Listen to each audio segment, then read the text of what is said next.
I don't have to tell you things are bad. Everybody knows things are bad.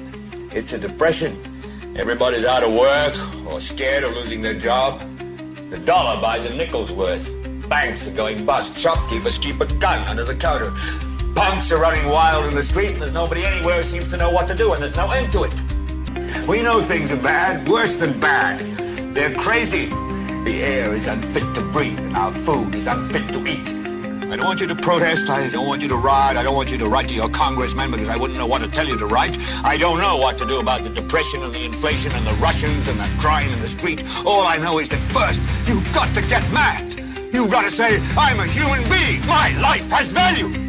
You're listening to Toward Anarchy on the Republic Broadcasting Network. Here's your host, Michael Storm.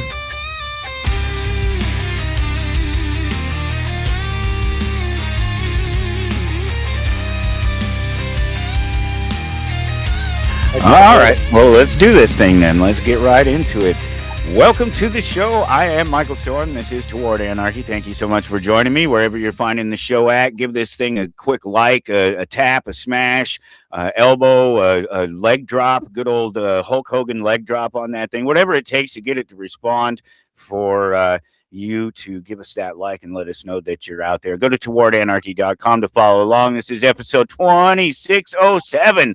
Boy, it just seems like we're rolling them out this year. And, you know, that's a trick of numbers, and maybe we'll talk about it sometime, but not today. I have with me, as always, it happens at least once a month, and it's a good thing that happens once a month, that I get a chance to talk with Dr. Dean Lloyd. Actually, I talk with him every single week on Wednesday afternoons at 12 p.m. Central Standard Time here across the network, Republic Broadcasting Network. We do this little show together called Your Health and Mind, and it's a live show. It's a call-in show, and we answer, well, he answers health questions. I make bad jokes and pop culture puns, but you know, that's what I do. Facilitator and healer Dr. Dean Lloyd. You can, if you're ever interested in knowing more about him, you can visit him at evolvingthespecies.com. And if you're ever interested in one of the things that we talk about a lot and a lot of references, and a lot of times when Dr. Lloyd is reading something, he'll be reading from it. It's Cruising the Epiphany Highway, the book by Ann Rosen, and that's gettable, doable thing there at evolvingthespecies.com. And I recommend the book. I think it's really neat. I was glad that you turned me on to it so long ago. It's been so long ago already. I don't even want to think about it. The way the time just flies by, and yet it's still excruciatingly slow sometimes. Even as a broadcaster, I've always been extremely aware of how long a minute is. Yeah. They say that about commercials too. If you have a commercial, it's excessive when it's any more than a minute.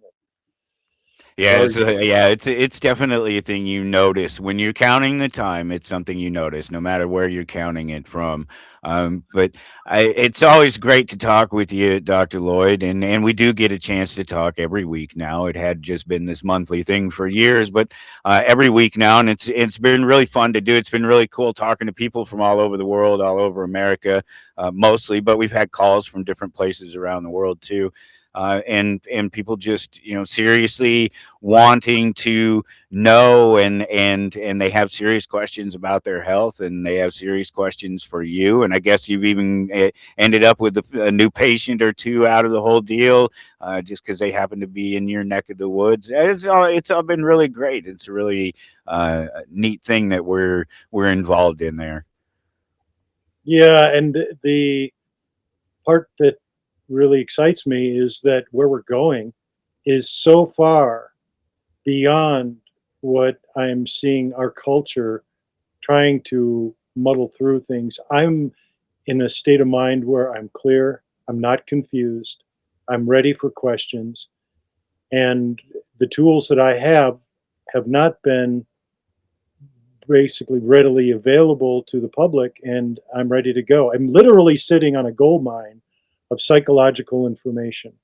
And that makes me a very unique practitioner.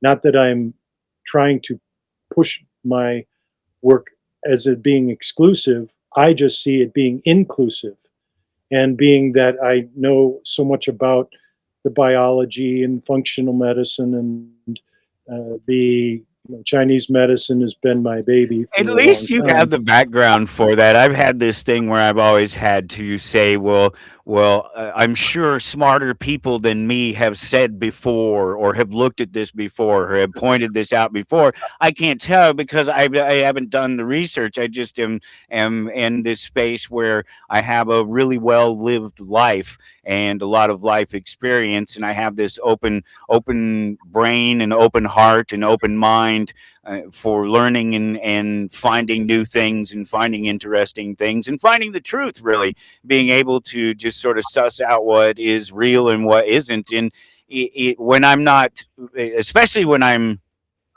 dispassionate, that passion can get in the way a little bit, and you have to work your way through it a little bit before you can see the clarity in something sometimes.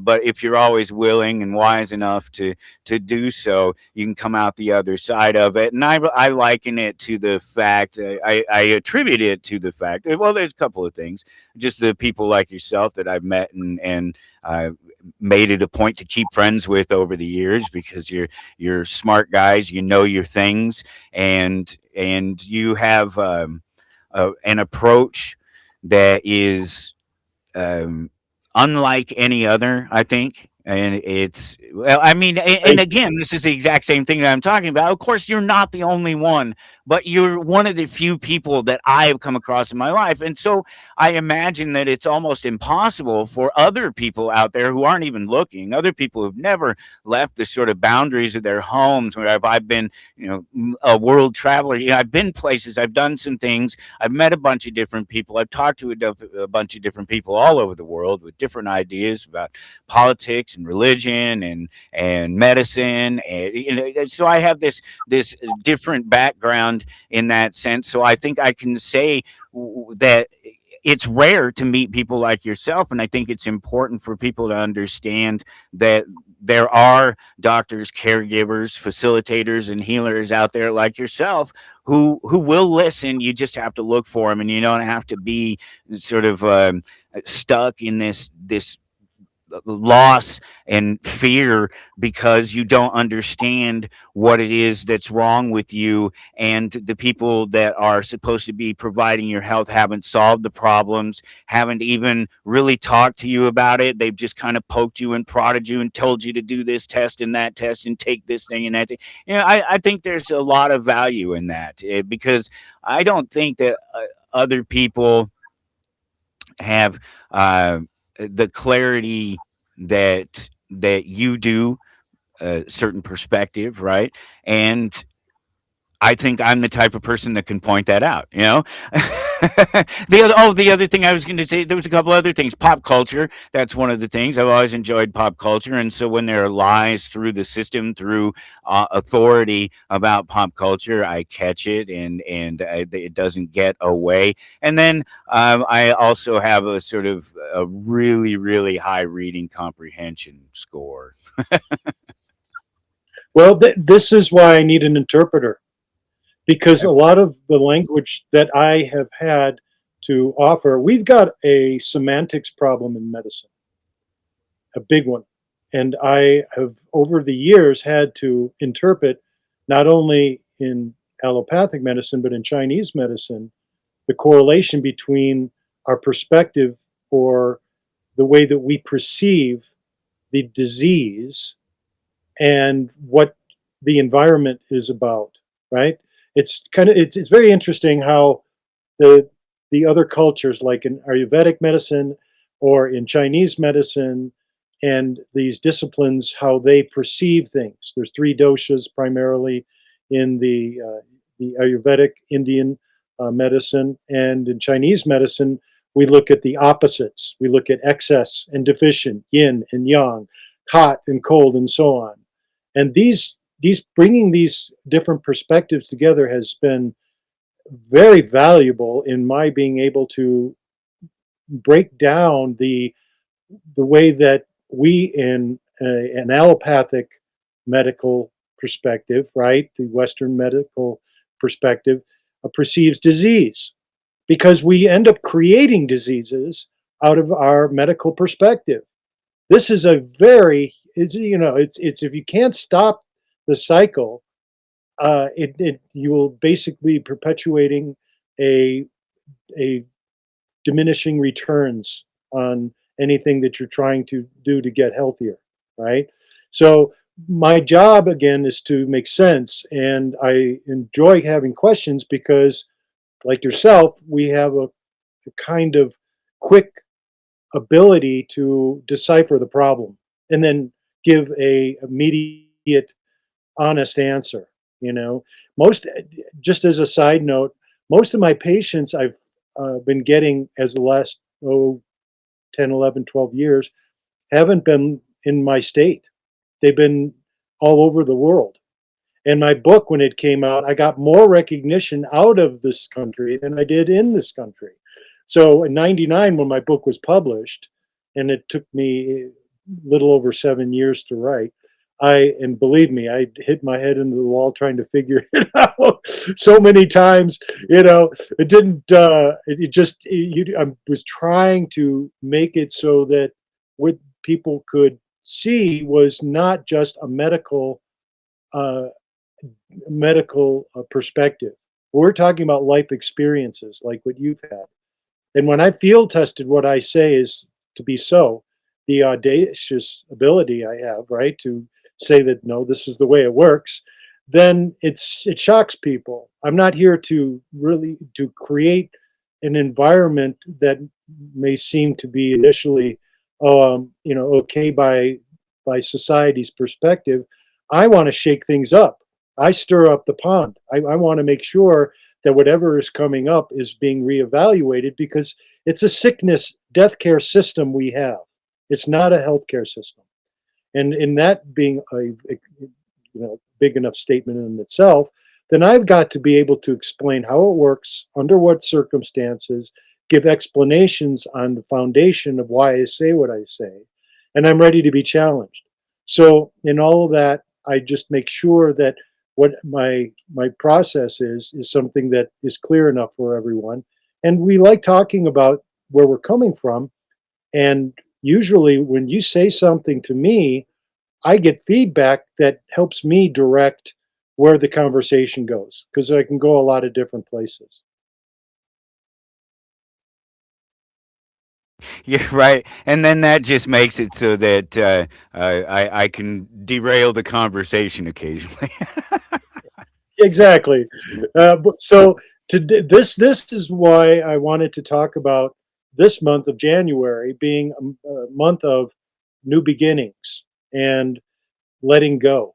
And I wanted to talk about letting go because we in our life are always faced with challenges that we have a perceived uh, way of it working that's been outdated, that needs an upgrade. So I wanted to go over some of the kinds of things that are in your life that have been recent that were outdated, and you had to let go of a perceived way of operating. So give me one example that is recent in your life that fits that category. Um, I don't know. There's probably a million little things. I'm trying to think of something that is just like a drastic shift in thinking or the way that we've done something recently. And there, I don't know that there's any particular thing that I can point to. Can I offer one that Yeah, I yeah, absolutely.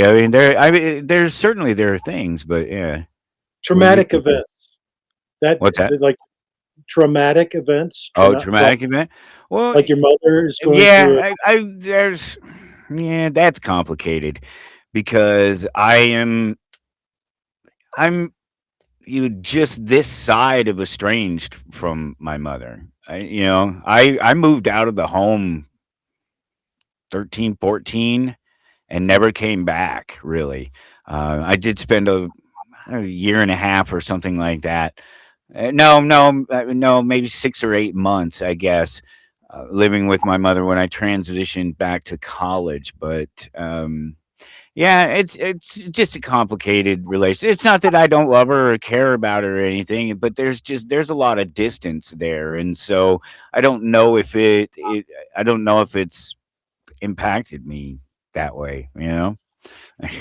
But things that we let go of, that we look at in life, I'll give you just a kind of smattering of thoughts in that regard.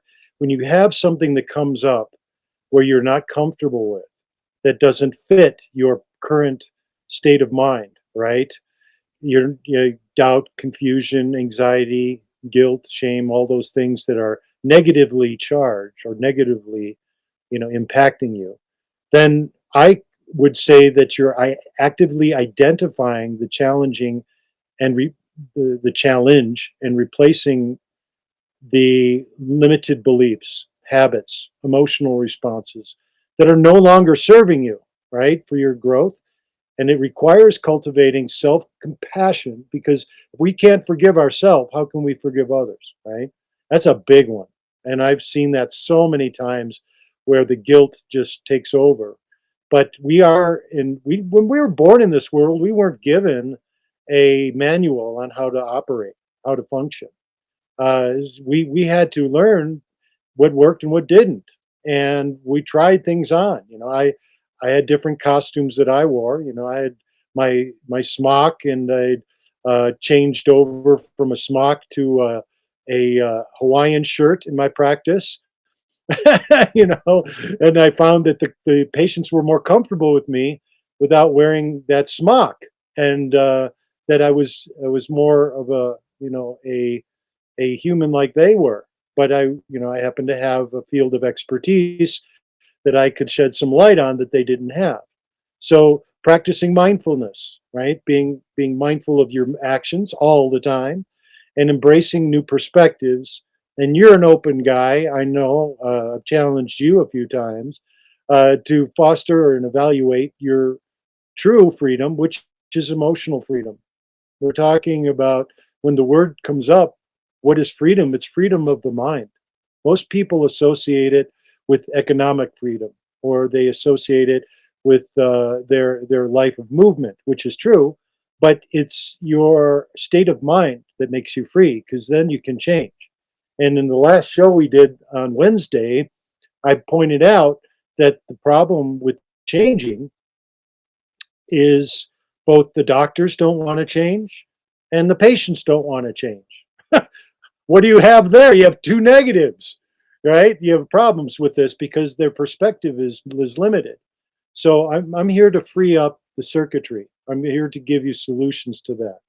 So how can you relate to, now that you've had a little time to process that, can you relate to something that you've had to let go of or change in your life? Maybe it's a little thing, but make it practical. Make it a story. Give me something that you have that's changed for you. Man, it's such a hard question because I am very much the person that I was when I was 12 years old.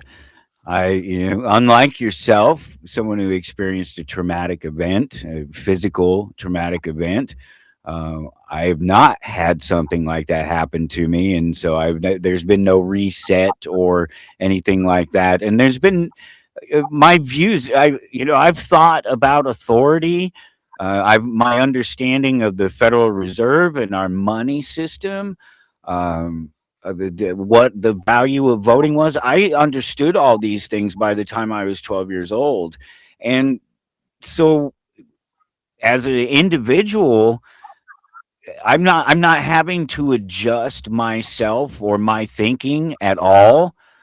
In terms of my values and the way I judge things and the way I approach things, because I've never been wrong about those things. I haven't been wrong about them since I was a child, and so one of those. It's not that I don't grow and that I don't develop. It's just that most of these sort of really major things were already decided for me a long time ago. I am the man today that I am because of the child that I was at the age of 10, 11, 12 as a preteen, and my coming into understanding of the world and a greater world, because was I grew up in a big city, and we traveled a little bit, as much as we could.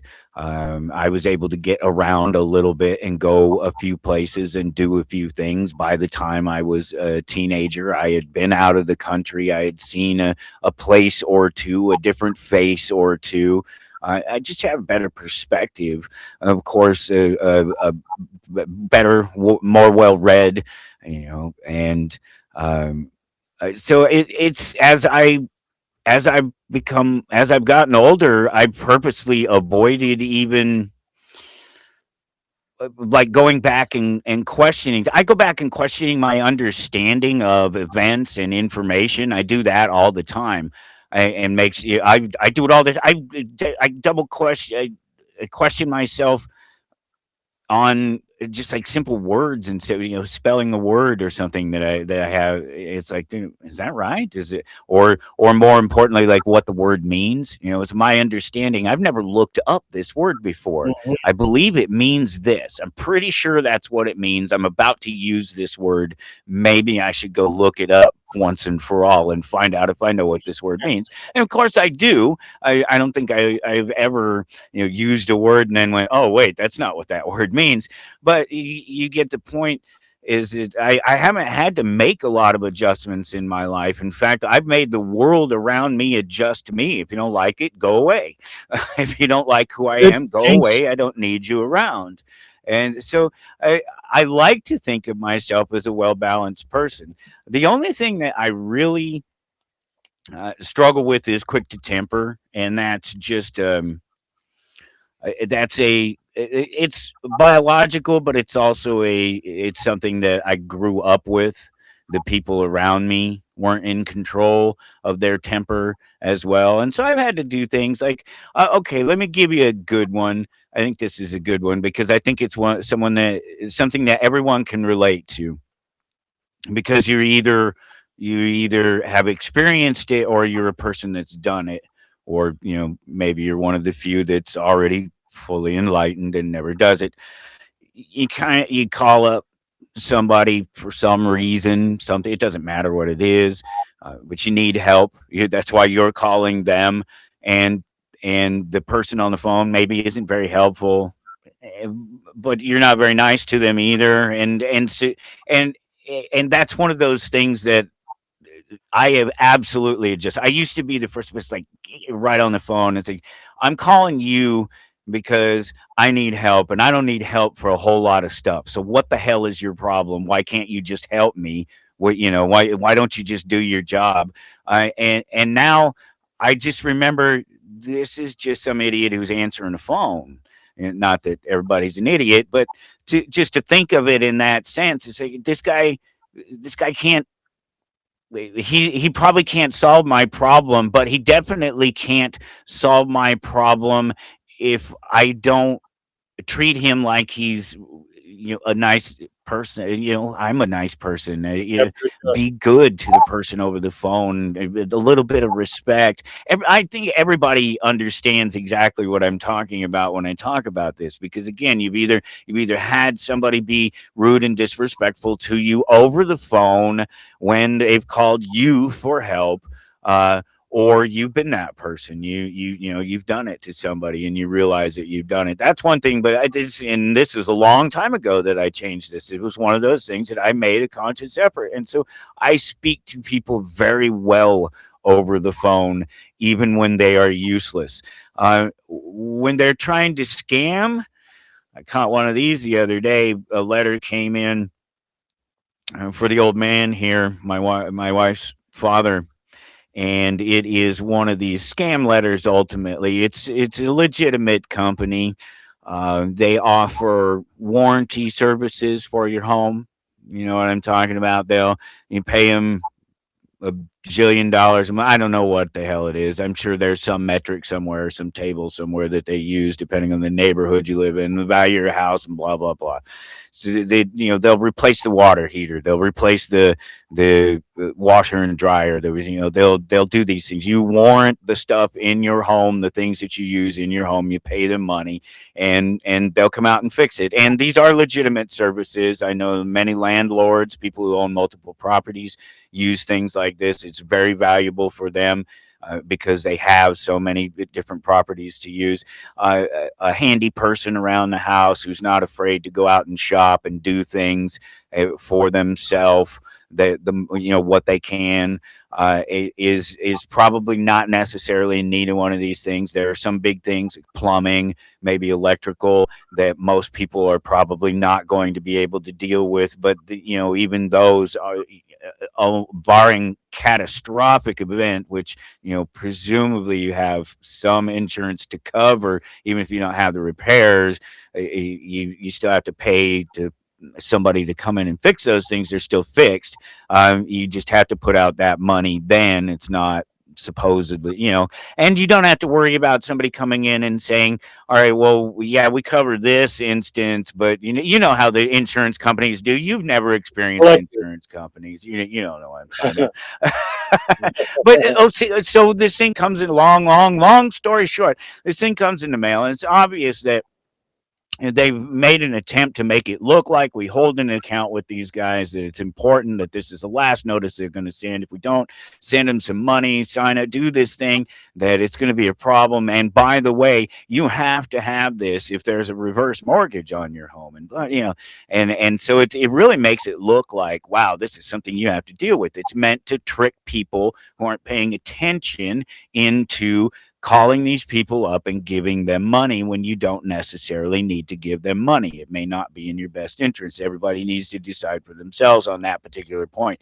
But the old man gets it in his hands, and he's not, his cognitive abilities these days, he's not as fast as he used to be. And he's not used to these sorts of scams either, because they didn't work. He's always had some sort of help or something like that. The wife has always been there. There's always been somebody or something. And so he's never had to deal with it for himself. And so I saw the thing, and he had called him, and I could hear him, and there was something about $1,400 and this, that, and the other thing. And I'm like, oh my God, here we go. And then the wife comes home right about the same time all of this is happening. And he calls her in there, and she's trying to talk to him on the phone, and they're confusing because these guys are good, right? They know the sales pitch, and they know to stick to the talking points and to stay away from the questions that a person who's questioning whether this is legitimate or not would be asking them. Just give you the fear, give you the line, make you buy it. You're not familiar with any of this at all, are you? Not in the medical field. This is something you've never experienced before. But yeah, so ultimately these guys try to take advantage. And I talked to him on the phone, and after about 10 seconds of the spiel, a little longer now, I'm sitting here, I'm tapping. Yeah, I know what it is. I just talked about it. Yep, this is what this is. Yep, So why does this matter to me? And as soon as you start asking those questions about them, they don't have those answers. They're trying to scam them. So I wasn't real nice to those guys on the phone. But yeah, my phone skills, my conversations, when I reach out to other people to ask them for things, to ask them for, it's the same with my social media when I'm typing too. When when I don't care, and I let it go. That's the stuff that I still have to work on. But when I'm conscious, and when I do care, when I think it makes a difference, and when there's a real person on the other end of it that is the victim of my folly at that time, I rethink it, and I change my attitude, and it's been better for me. It really has. Yeah, you're practicing a more refined level of discernment. You said victim of your folly.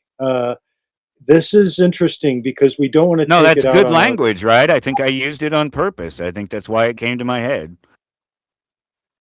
Yeah, and what I'll just add to is that your expectation of this person on the phone may have been perceived. I had the same situation uh, on the phone just earlier today with a bank, and they ran me through this very extensive resetting of my PIN, which is a personal identification number, and it was so lengthy. It took almost a half hour to get the code, put in the password, resend it, and get it back, and then put it in a different website that you had to go to, and then they put in your ID and then your password and redo it, put in your own one. And I mean, it took literally 28 minutes, almost 30 minutes of resetting a pin, and waiting on the phone was also added to that. So here I am in a society that is so overstructured and lending itself away from the personal assistance, because I had to be transferred, of course. And when I spoke to the first person, they didn't want to deal with me. So they had to forward me to somebody else that took me to a computer. And I mean, this whole process, like what you were going through, the expectation that you needed help, and we had to get help from somewhere other than our internal life. We had to go outside to get the help. There was a pattern inside me that I had to catch myself not to get angry. I had stuck with it. I wasn't. Frustration is blocked energy.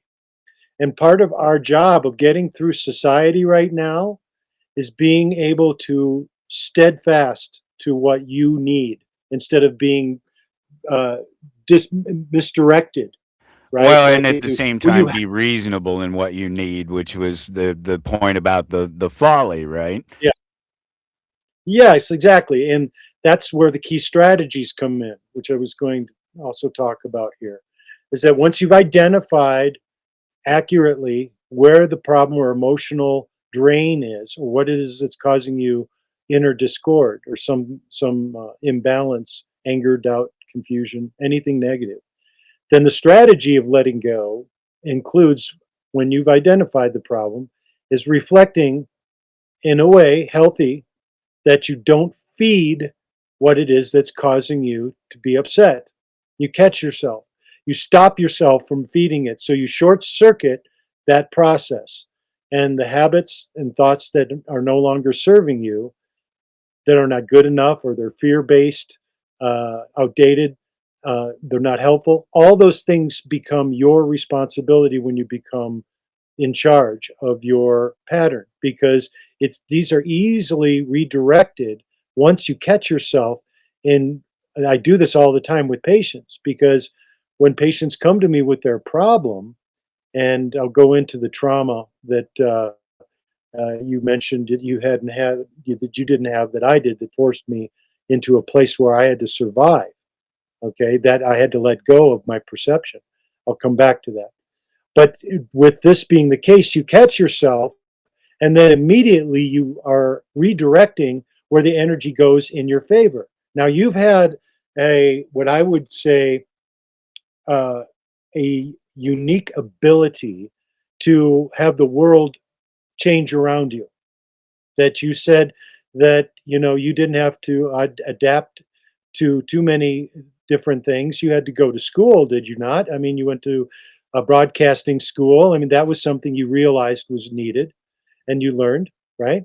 Yeah, I went to community college. I Okay, The best radio program in the nation was at Colby Community College in Colby, Kansas, and so I went there. got it.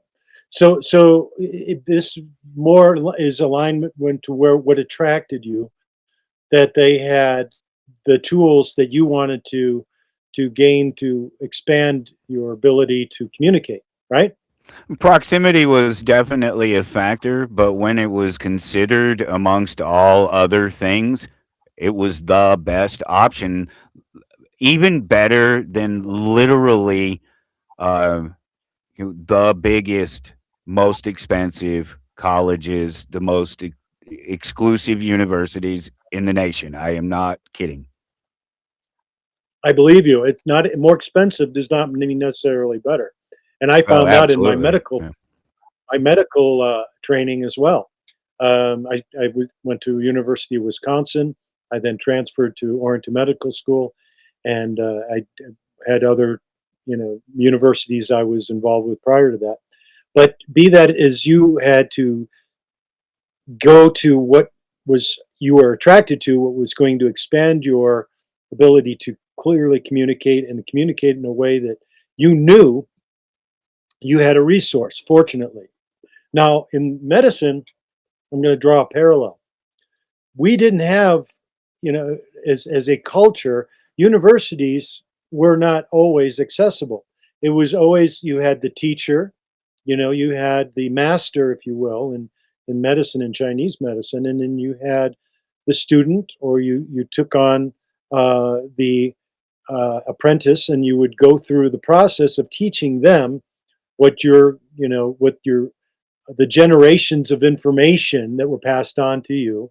And it was a familial kind of thing, right? Where in Chinese medicine, just to give you an example, they have what are called the top 100 doctors. And there's 9, sometimes 10 generations of healers, of generations that they pass on through the family the art. Now that seems crazy. We didn't have that kind of 10 generations People here. don't like their own kids, let alone 10 generations later to be thinking about them. Well, well, this is why what attracted me to what was being done was that the information went through different stages in Chinese medicine. They went through all diseases were hot diseases. Then it flipped. Then all diseases were cold diseases. Then it went through the combination of those, and then there were points that were acupuncture points that all these doctors would have passed on from family to family that were of the ear, right? Oh, this one is a magic point, for low back pain, or this one is a magic point for insomnia, or whatever. They had their own unique signature on the acupuncture technique.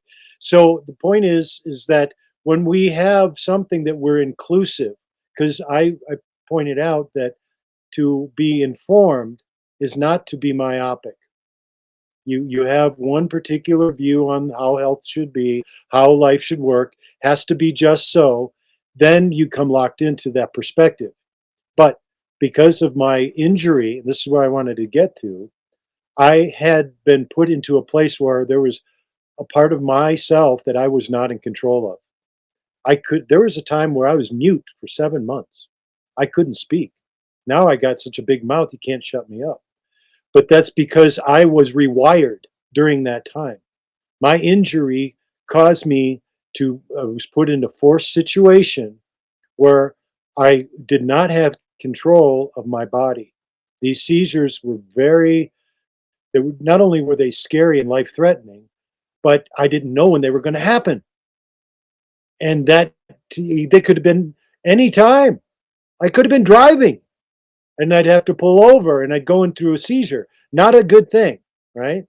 And so, or I could have been, in a place where I was having I was working with a torch or something, and the torch could have fallen on the ground, caught something on fire, and I wouldn't have any ability to stop the fire. I mean, I was in a seizure. I couldn't control myself. Now, that is as disabling as you could imagine, right? All right, or becoming unconscious would be disabling too. So I had to replace my thoughts of how I was going to, because I went into the Western medical model and, high fat diets and medications and all these things, right? I had to also replace my habits with the old perceived notion of what wasn't working. The negative behaviors, or the what I was trained was being the perceived treatment for what I was going through. And I took the positive actions to educate myself on all healing practices. And I mean that. I mean, I went into shamanism, obviously in Indian Ayurvedic medicine, and of course Chinese medicine, which I was gravitated to. And that brought me the kind of insight that I was looking for because it spoke in ways that I was relating to, even though it wasn't my culture, right? So I practiced my own forgiveness of that. Look, there was a perspective that I did not understand about myself that I had to let go of to allow these other areas of information to make me better. So I basically started a practice that was forgiving of myself of not knowing because you to become the student, no matter how advanced you become in life, you have to remember that you're a student of your own process. Okay. No matter you can be a teacher to thousands of people, and I've been a teacher as to students for many years, and I had to also remind them that I can only help them as much as I've helped myself. So what does that mean? That means there's a humility about being an educator, about somebody who comes to a level of information that doesn't buy your own trip. And to me, that is as valuable a lesson as anyone, as advanced as you get, to bring into focus your ability to direct energy in an appropriate way. So, what did I do? I visualized. I used a powerful tool of visualization, and clear vision brought me into a place that says, I'm in this place. I have seizures. Where do I want to be? And I stuck with it. Now, if you could, for your own experience, I saw you nodding that you could see the ease of visualization. Well, you're in a particular profession where visualization brings you a lot of entertainment. Your comic books. This visualization expands your mind. It puts you in a place of wow, this is possible, where it wasn't possible before. Can you relate to the visualization in your own life as being a powerful tool in creating what you want? Oh yeah, if you can't, hang on here. While he's getting that, I'm just going to make clear that it helps me to gain my own understanding of what I'm capable of and breaking free of old patterns. So please do continue. Yeah, no, absolutely. Yeah, I think just the example of my wanting to uh, do this communicating it is a thing I've done all my life. I was up in front of people, whether it was in front of the church at the age of 7, 8, 9 years old, uh, as a singer and performer, as a candle bearer, as a speaker, and I wouldn't say preacher, but I would be able to read and present things, and so I've always been able to communicate and get a message across. That Mhm. started really early in my life. Same with music, and so there was a natural connection between communicators and music. That's the DJ, the guy that I listen to and there's a lot of them over the years, but Uncle Nasty sticks out, and he's still around these days. He's not in Denver anymore. I think he's in LA, but he's just one of many examples of just a personality, a communicator, somebody that was in a field that I enjoyed particularly, which was music. And so I wanted to be a DJ, a music guy, a commentator on music, around music my entire life. uh, Symphony. I went to symphony. I grew up in the city, and so from the youngest age, from I was at operas, I was at symphonies. I was cultured, and that's not something I missed at all. I didn't miss the culture boat, and so communicating and music and entertaining and all these things, they're all very much natural. And so it was very natural for me once I got out of there's that gap, leaving home at the age of 14 or so, and still trying to finish school and do things like that is a little bit complicated, but I did manage to pull it all off. And uh I when I got through the other side of all those things and finished my education and decided that I wanted to further my education, that's when I started looking at the schools. And it just happened to be that my mother lived a couple of towns down the road from one of the best schools, really the best school in the nation for communications. Maybe not today, but it was for a long, long time up and through the time that I was there. And so I just followed through. I just envisioned that. I envisioned myself being out there at the live events and standing there with the microphone and handing out the stickers and handing out the T-shirts and talking to the people and hanging out in the bars and at the rock concerts and at the movie premieres. And you know what? I did it all. Well, then you remove the old, what you said is culture boat, and put your own culture inserted in there.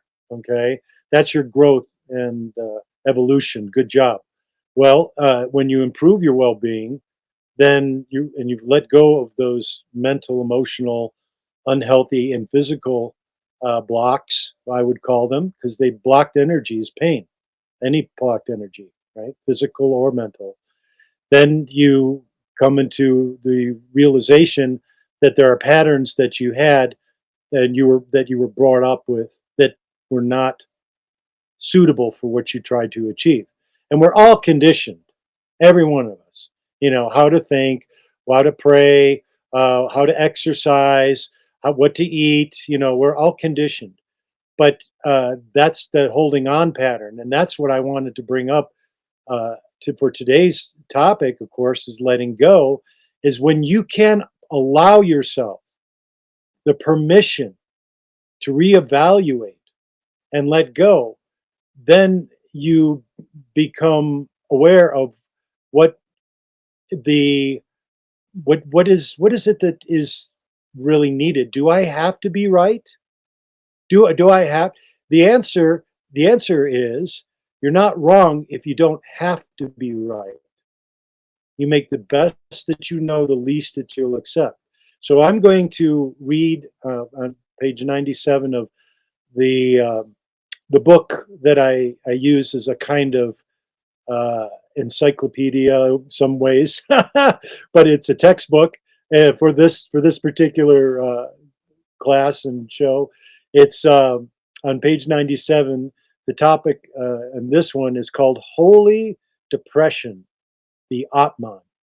And the Atman, for those that don't know, is the spiritual life principle of the universe, especially when regarded as the inherent in the real self of the individual.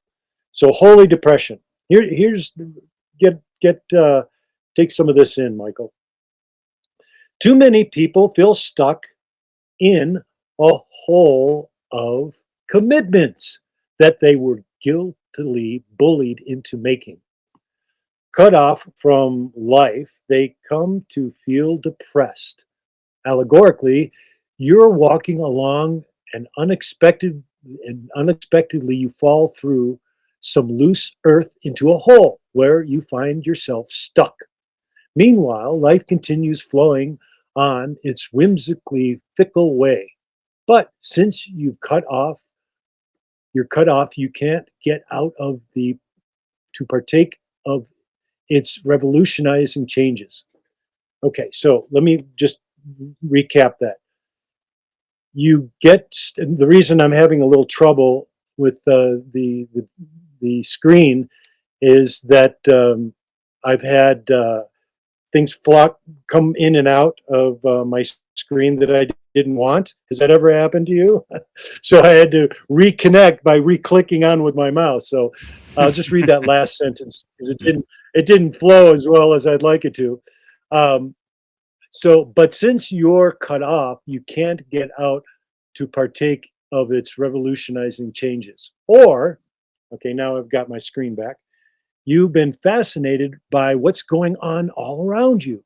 When you get internally stuck in a half concocted, emotionally charged, irrationally rationalized defense perspective on what it's supposed to mean and how it should be responded to, you stop paying attention, become stuck inside your mind, emotional rearranging the defensive assertions of what your past was into an apprehension projection of the future, which leaves you feeling cut off, lonely, and somewhat unreal. So, when you can no longer tolerate the frustration of your self sentenced imprisonment, how will you try to motivate a change, to make suffering induced frustrations more noble? You'll just have to get even holier. That is, if you dig yourself into an even bigger hole, which will engender you to make even greater commitments, then you should be able to justify getting out of your current hole. Well, the next sunken complexity of obscure promises is even bigger and more elaborate. So if you pledge my allegiance to the seemingly greater grandiosity, then I can justify letting go of my former commitments because I have something even greater to align my desperation with. Now, with that, I want to get a little bit of your feedback of what's the solution, how you interpret that. In other words, we dig ourselves into a bigger hole when we try to, just like what our government's doing. They've done such a lousy job of trying to create order that they are dysfunctional to start with. Their model is dysfunctional. And they, what do when they get more desperate? They get even worse. They grip to more confusion. They want more separation. They're not inclusive. They're separating population. I don't know if you feel this, but I do. That our culture is split down the middle. We're a opposing. We're not going in the same direction. We're going in two opposite directions, which doesn't add to any kind of cohesiveness in our direction as a country, as a culture. So what happens is that when people uh, don't get something that works, and they have tools that are not operating properly in themselves, what do? They use the tools and they get even worse. And that's Yeah, been a that's what I was problem. going to say. Is that the obvious answer is that if you don't have different tools, you're just going to continue to do the same thing. You're going to end up with the same results. And the example of government is a perfect example because it is that it's a genius at this sort of this view of a very bigger world, you know?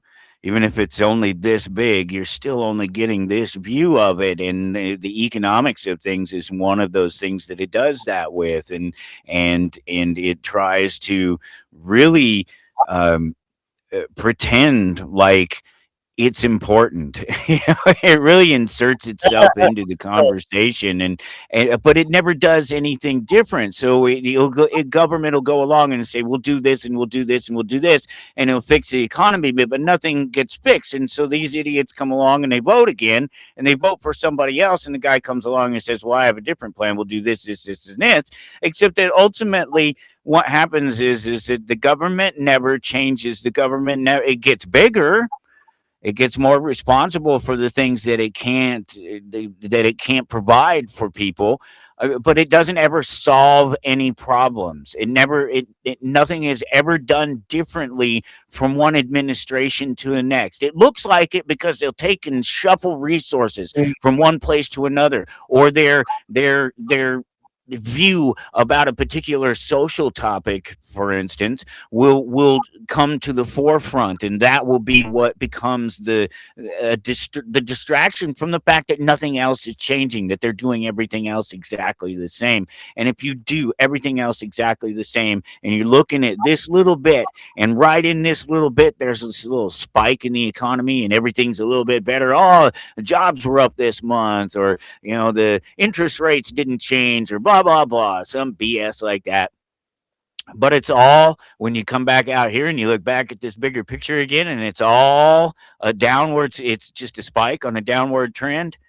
That's where you get exactly what you're talking about. That's where you see exactly what you're talking about. That it's kind of a sad thing, really. Well, yeah, and I became acutely aware of the illusion that I was being fed, and the government's facade that they're in control, the And impression it's that the they're. same thing. That's it. Just it's no different than fooling yourself and digging another hole using the same failed system, same failed tools, same education, whatever it is that you have that didn't get you to that place before. So this is what's leading me to the solution. Which is And probably good because we got about 3 minutes left. okay, so I'm gonna read one passage and then I'm gonna expand on it in the next show. Okay, and the key word here is strength. Okay, it takes a little heart and a little courage to separate yourself from the way society is going that is not functional, and being excruciatingly honest about knowing that. Okay, so where's strength go? Where does it come from?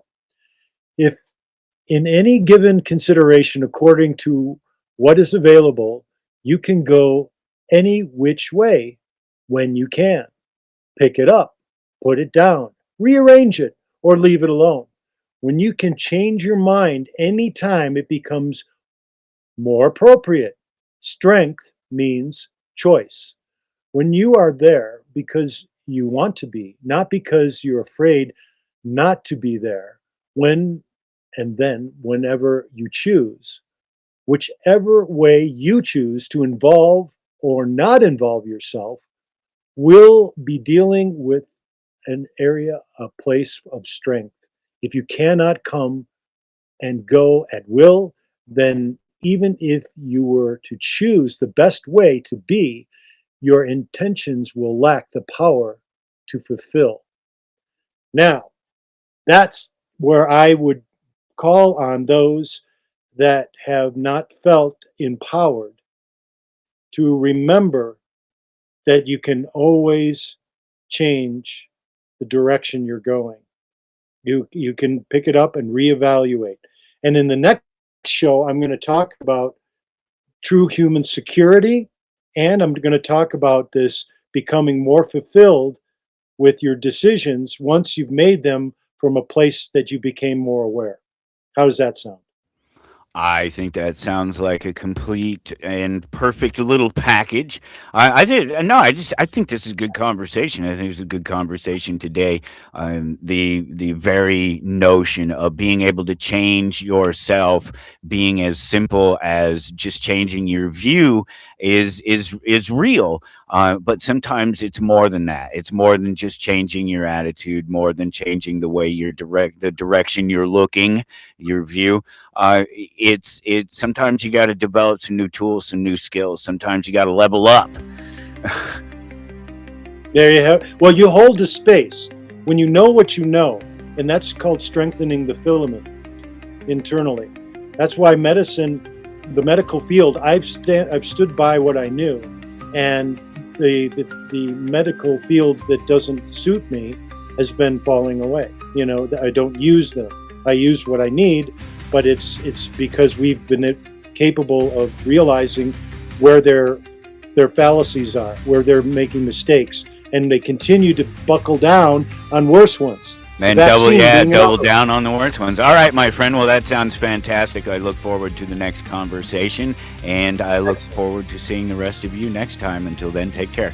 The truth. This is a court of law, Judge Stone. This is not a place for truth. This is a place for lies. Everybody who comes here lies. The plaintiffs lie, the defendants lie, the lawyers lie, the cops lie. Everybody lies. And you expect me to sift through all this and extract the truth from all that rubble? That's what we call justice. Well, there is no justice. There never was. There never will be. Order! Order! Order! Order in the court! You're listening to Toward Anarchy on the Republic Broadcasting Network.